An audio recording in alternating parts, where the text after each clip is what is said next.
Friends, welcome back to another video, and in today's video I'll be telling you some cool tips, tricks and some very important battery saving features and suggestions for the Galaxy S8 and the Galaxy S8 Plus. This one will be dealing with the home screen settings and how to bring back the application button as it was present on the previous Galaxy generations, Galaxy S7 and Galaxy S6 Edge. So for this you have to long press the home screen and then click on the home screen settings and then quickly click on the apps button. So you can see that there is no application menu button over here and we just have to swipe up or down to bring in the application menu. So click here and click on show apps button and then quickly apply. And when you go back to the home screen, you can see that at the right end you have the application button, and both ways work. Either you can click the application button or you can swipe up from anywhere. Both will bring out the application menu.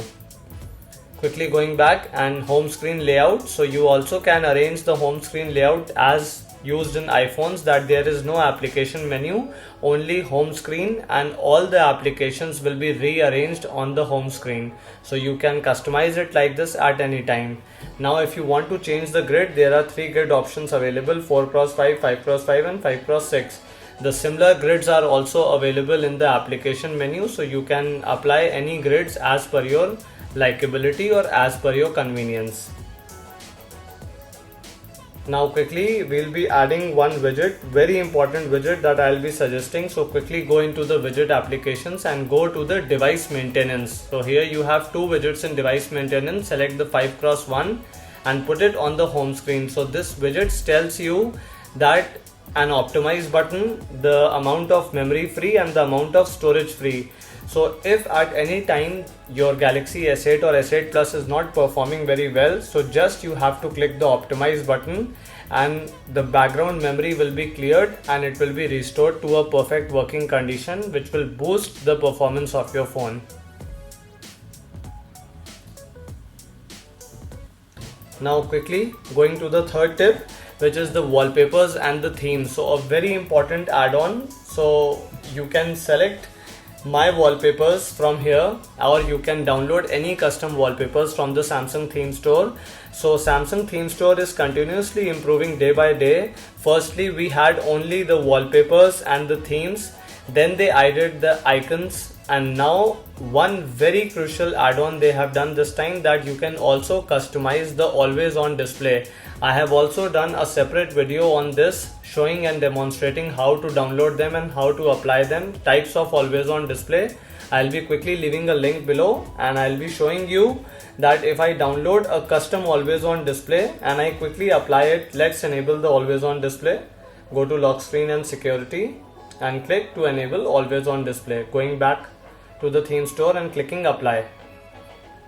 So yes, now if I lock the screen, the always on display, what I get on the screen is the one that I have downloaded from the Samsung theme store. So a very handy feature. You can download any always on display. Some are paid, some are free as per your likability. Now in tip number 4, we'll be going to the connection settings and we'll be telling you a number of settings which are very useful. So quickly go into the connection, and by default the NFC and the payment mode is switched on. I would recommend you that if you want to save some battery and you don't use NFC or you don't use Samsung Pay quite often, then you can disable this feature. It helps to boost your battery a lot. Quickly go down, and if you don't use GPS, Google Maps or any location based applications much, then you can also turn off the location, and whenever you need location or whenever you need to use navigation or the maps, then you can go and switch it on back. It will help you to boost much of a battery. Now quickly going into the next setting or the next tip, we'll be going to the sounds and vibration. And if you want the haptic feedback which was present for the hard buttons that were there in the Galaxy S7, Galaxy S6 or any previous Samsung phones, then you can enable the vibration feedback, and then when you will click any of the soft key, you will feel a vibration intensity. You can reduce and decrease the vibration intensity of the hard press or the feedback as per your convenience. And one important tip, that if you enable this feature, yes, this consumes a little more battery, so I would recommend you to switch it off if you are low on battery, so that the battery backup can be increased. Now in next tip, we'll be quickly going into the notification settings, and a very important feature of Android Nougat. So in this notification, if any applications are disturbing you and you don't want to be notified from those applications, whether it be the Samsung default applications or whether it be the third party, like the Cut the Rope 2, I have switched off Cut the Rope 2 notifications, cookie jam notifications, and now I will not be notified at any place, neither the lock screen, neither the home screen. And I'll be free from these notifications, which will help me a lot to save down my battery. So again, I'll be switching some more applications, and I generally switch off all the applications from which I don't want any notifications, which helps me to increase my battery backup throughout the day. So in the next step, we'll be going into the display settings, and the first thing is to enable auto brightness. So a very handy feature, if you enable auto brightness, you will not be disturbed and you will not have to switch back brightness to maximum or minimum. The second important tip is the blue light filter, a new feature introduced by Samsung, which is just equivalent to the night shift mode on the iPhone 7 Plus, and it is very helpful if you are reading the internet, if you are surfing internet and you read a lot, then this will reduce the eye strain. Now third thing, that the screen resolution that comes default in the Samsung S8 or the S8 Plus is the FHD Plus and not the WQHD Plus.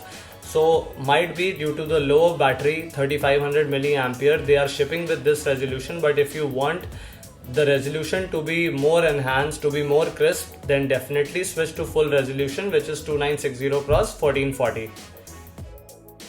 Now very important tip, and what I find the most important thing, I've also uploaded a video that how to run games and applications full screen. So as everyone knows that the resolution of the Galaxy S8 and S8 Plus is not a very regular resolution. So due to this, number of applications on Play Store are not running full screen.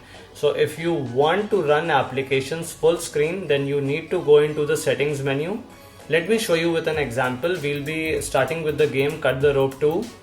And you can see that as we start the game, we get these black borders, 0.2 inch suppose, and the game is not running full screen. So quickly I'll be going back to the display, I'll be going to full screen apps and scrolling down to find Cut the Rope 2, and I'll be enabling it to run full screen. So click here.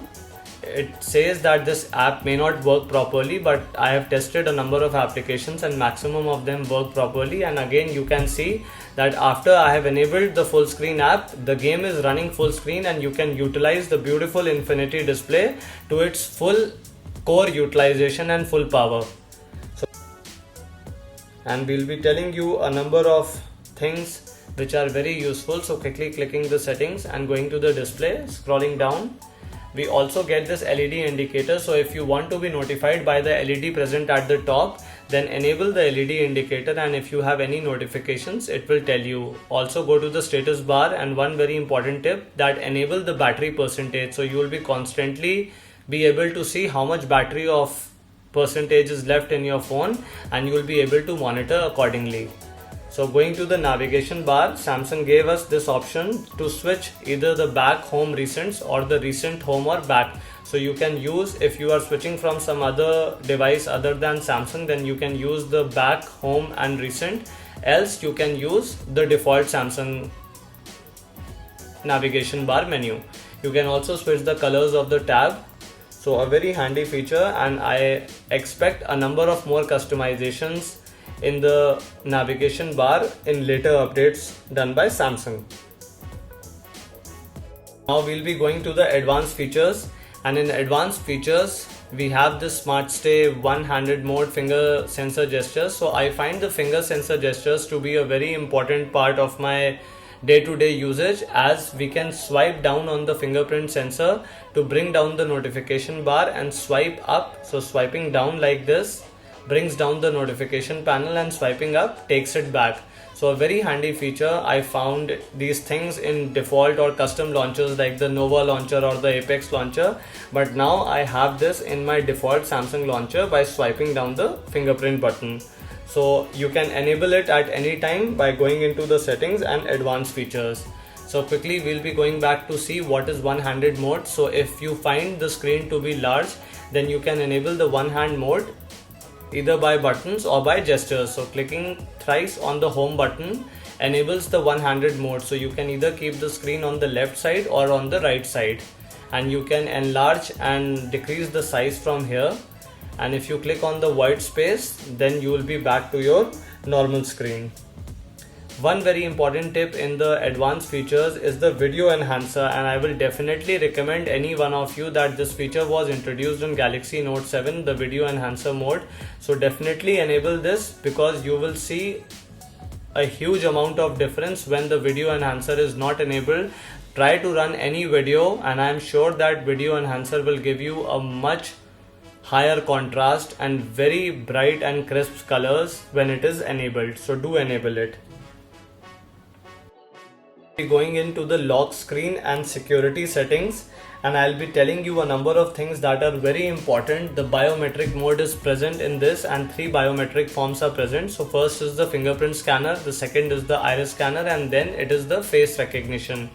So you can select any biometric method. I'll be definitely recommending you to watch my video on the iris scanner review, as the iris scanner performs very well and I can't expect better performances from the iris scanner.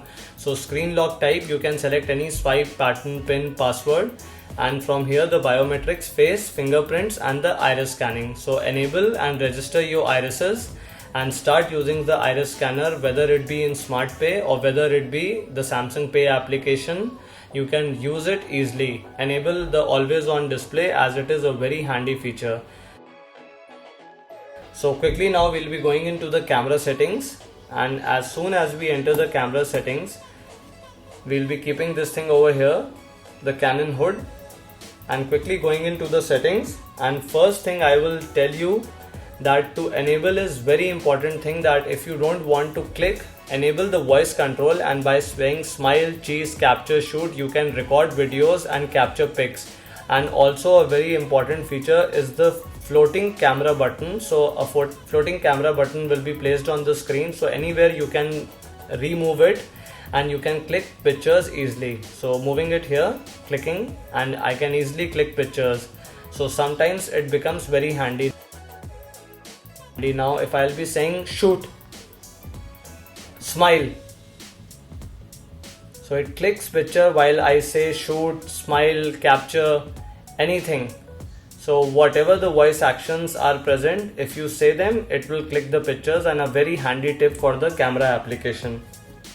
Now going into the edge screen, I'll be swiping and I'll be showing you the most important feature. We'll be enabling the Smart Select.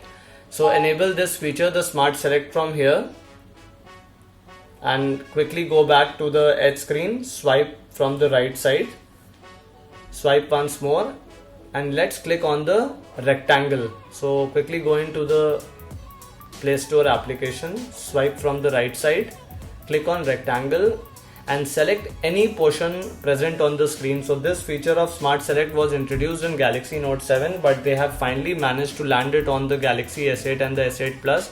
And if you click on the extract text, so whatever text will be written on the screen, the apps, games, movies, music, books, defeat alien forces, everything will be copied to your clipboard. So let me click over here, extract text. So it tells me this thing, and I can copy it and I can paste it anywhere. So you can do this in any application, whether it be the Chrome browser or whether it be Instagram, Facebook. So no need to do that select, copy, paste. Just use the Smart Select, the most handy feature. So read more. Now again we'll be swiping in from the right side and I'll be demonstrating how we can use this. So enlarge this and just click done after you set the desired position. Now on the top you will get this extract text, extract, and everything has been converted to a text. You can copy it, paste to any application, whether it be Facebook, WhatsApp, Instagram or your messaging application. One very important feature I find is the screenshot that was again introduced in the Galaxy Note 7 apart from these oval animation and the GIFs. So quickly we'll be taking a screenshot,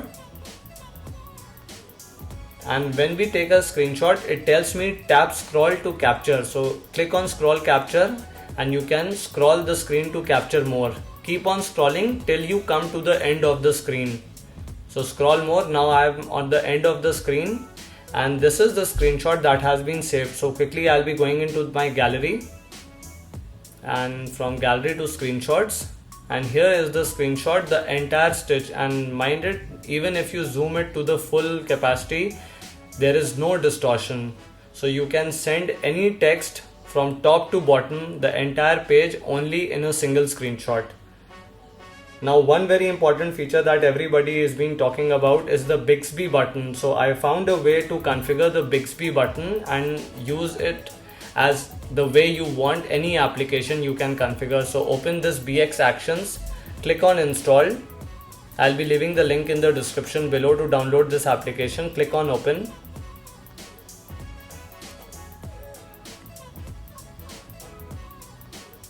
So now let's start and accept and all those things. So it will be telling me to give permission and float all those things. Scroll down in the accessibility and BX Action services you have to switch on. Don't worry, it will not affect performance of your Galaxy S8. So choose action. I'll be using the camera. So let's see whether clicking the Bigsby button will enable the camera or not. So I'll be going back to the home screen and clicking the Bigsby button. So as soon as I click the Bigsby button, it launches Bigsby. So it takes a second or so, but once it is configured, it works very easily. So you can see that as soon as I am clicking the Bigsby button, the camera is opening instantly. So a very handy feature. You can download this application. If you don't like the Bigsby feature, you can long press the home screen, swipe left, and here you have an option to disable the Bigsby button. Disable Bigsby and you'll save an amount of RAM and you'll be Bigsby free. I hope guys the video was helpful. Thank you so much, and if you like my work, please hit the subscribe button and also share my video. Thank you so much guys for all the support. Stay connected.